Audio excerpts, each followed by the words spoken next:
Let's start, as we mean to go, on the day that the manifestos were launched. First up guest, Anthony Browne, Transport Minister and Conservative candidate for St Neots and Mid Cambridgeshire. Anthony, a very good afternoon. Welcome to Drive.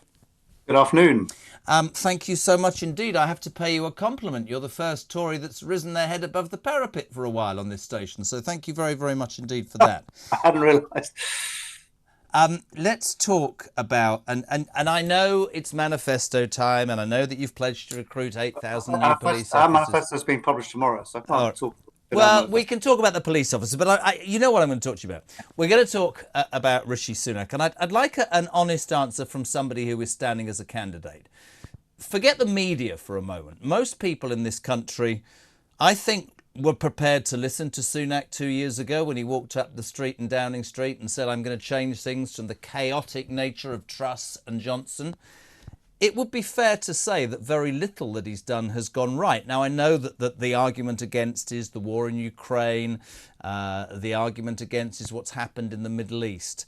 I just want to ask you something. How do you support a man who leaves D-Day commemorative celebrations like that in an absolute snub, not only to our veterans, but also royal protocol? He got that wrong as well. That man wants to continue as Prime Minister. Not a good look, Anthony.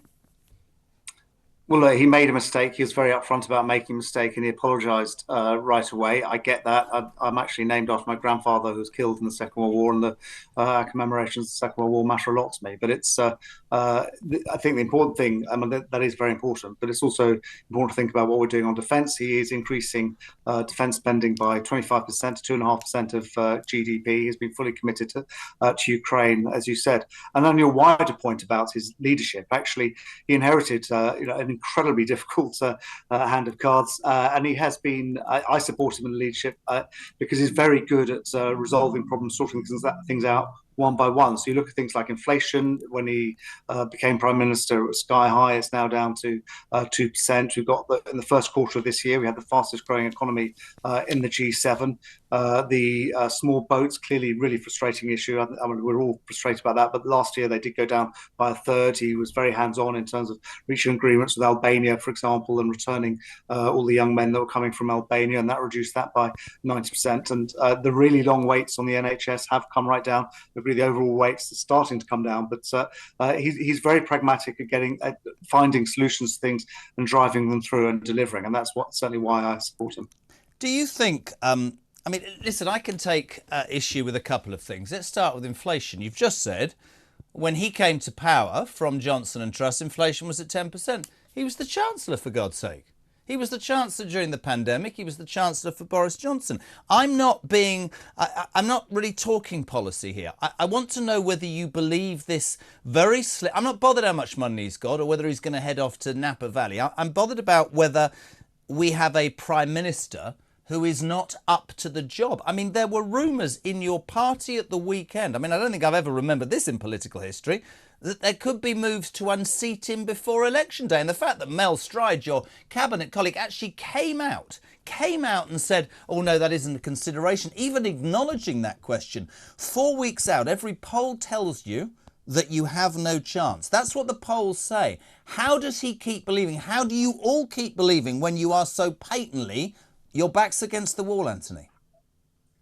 Well, look, the national polls are, clearly not favourable to us at the moment, and I get that. And I hope they do narrow towards the election. There is only one poll that matters, which is the election poll. I'm totally aware of the odds, but I'm also aware that there are electoral upsets. I remember the election of '92 very well, when on the eve of the election, everyone was crowning Neil Kinnock as Prime Minister, and I remember I was driving from London to Wales at the time, and I left London just as the polls closed, and by the time I arrived in Wales, John Major was Prime Minister.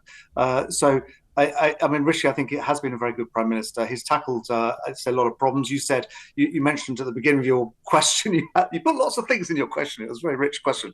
Of course it is. That's what I'm trying to do differently from you politicians who only answer one question, man. Well, I'll try and answer every bit of your question, but you mentioned that when inflation was sky high, 10, 11%, he was Chancellor. Well, absolutely, but it happened it's called an exogenous shock in economics terms. This is because the price of energy went sky high because of the Russian invasion of Ukraine, and that increased inflation wasn't unique to the UK. It happened across the Western world. It happened slightly less in America because America produces a lot more of its own energy. It doesn't import so much from overseas. But there's nothing that any elected politician can do to when you have that sort of shock to energy You prices. see, this is what I'm trying to say. It's not. I absolutely get that, Anthony. Genuinely, I've done it long. You can, but once that shock has happened, it happened very, very quickly. But I want to know whether the man who said, "I am going to change this," I've never had a Tory answer this. So here's a question. This is a good question. I've answered it many times, right? For a man, and I thought as he walked up 10 Downing Street, and I thought after all the chaos, this was the change and this was a good thing. Within 20 minutes of telling the nation he was going to do things differently, he gave Sir Gavin Williamson a job, for goodness sake. He has made, irrespective of the circumstances, he has made some pretty monumental mistakes in a little under 2 years. And you just said, has been a good Prime Minister. You just said, we hope the polls close. Is there a feeling within the party that it really is all over for this government? Is there a feeling in Conservative central office, who have also made mistakes with emails and stuff? What do you make of the campaign? All of it seems a bit, just being honest, doesn't seem very slick. Look, there've been all campaigns have ups and downs. I mean, it's not just true of the Conservative campaign; it's true of the Labour campaign, and it's also really difficult in the 24-hour news cycle to keep things on a positive note the entire way. I was a journalist 20 years, and I know that good news is no news, and people like drama and they like crisis, and that's what gets front pages. And you can be successful 99% of the time, and everyone focuses on the 1%. I mean, you mentioned the D-Day thing at the beginning, and absolutely we talked about that, but actually lots of things in the campaign I think have gone right. There've been a whole series of different announcements which I think have been really interesting. Things like the announcement on the police today, not taxing people's state pension, which I think is a clear blue water between us and Labour under the Labour Party. And extraordinarily, that the government will be taxing people's state pensions, giving pensioners money and then taking it Anthony, back. let me counter, and you would expect me to do this because to many it's almost delusional of a party that has been in power for 14 years. Hear me out. You brought up defence. Richie, 3 weeks ago, 2.5 GDP, something that veterans, Johnny Mercer, Ben Wallace, lots of people have argued for. I can tell you categorically, a pledge of 8,000 new police officers today, more on defence, more here, more there. Most people in this country, whether they're Conservatives or they're disenfranchised or they're not, would have one thing to say to this. And this is where I believe your party has got it fundamentally wrong. It's too little and too late. Why the hell, for example, did you not commit to more defence a year ago? Why did you not commit to more police officers? Patently, that's why crime and the fear of crime is so prevalent.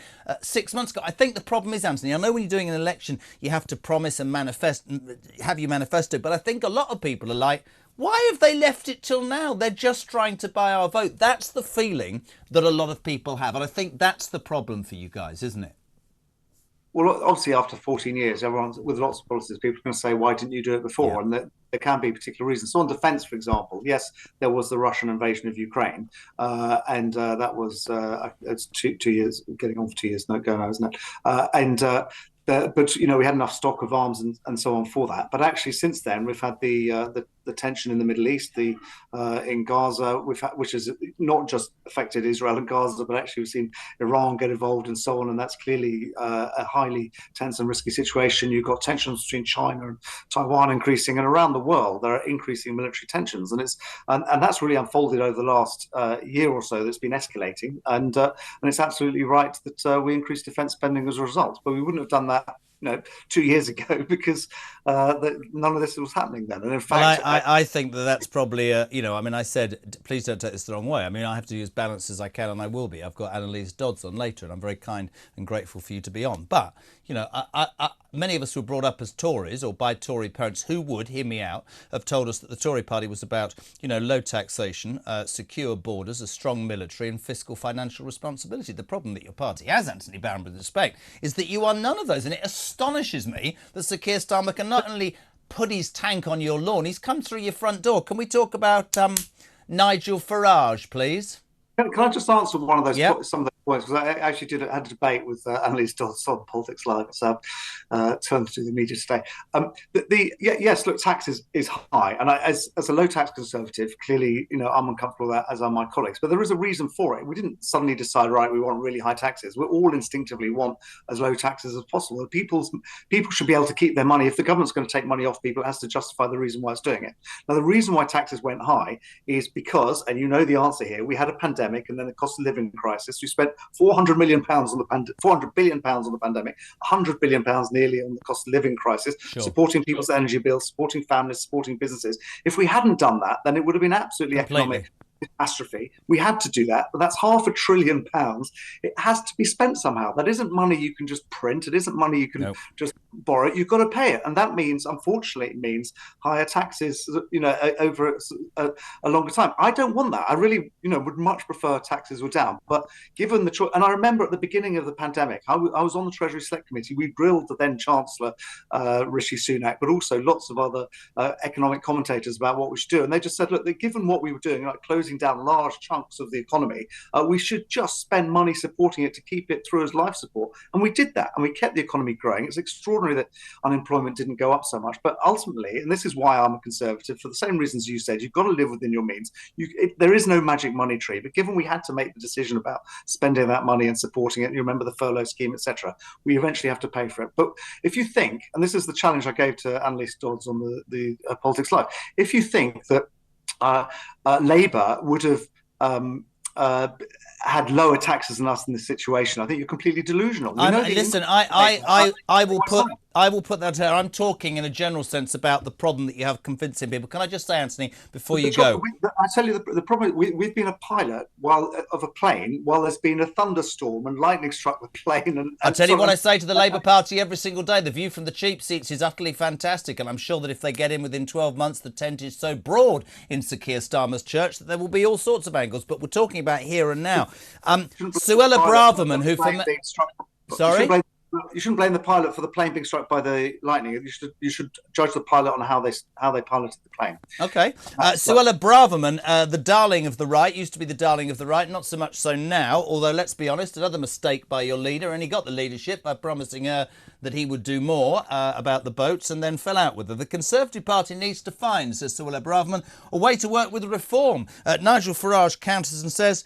She, Jenrick and any others who care about real conservatism can join us after the election, but there's going to be no pact. Can I ask you, Anthony Browne, you call yourself a genuine conservative, live within your means, lower tax. Nigel Farage has pulled the carpet from under the feet of Rishi Sunak and many people in the centre of the Tory party, hasn't he?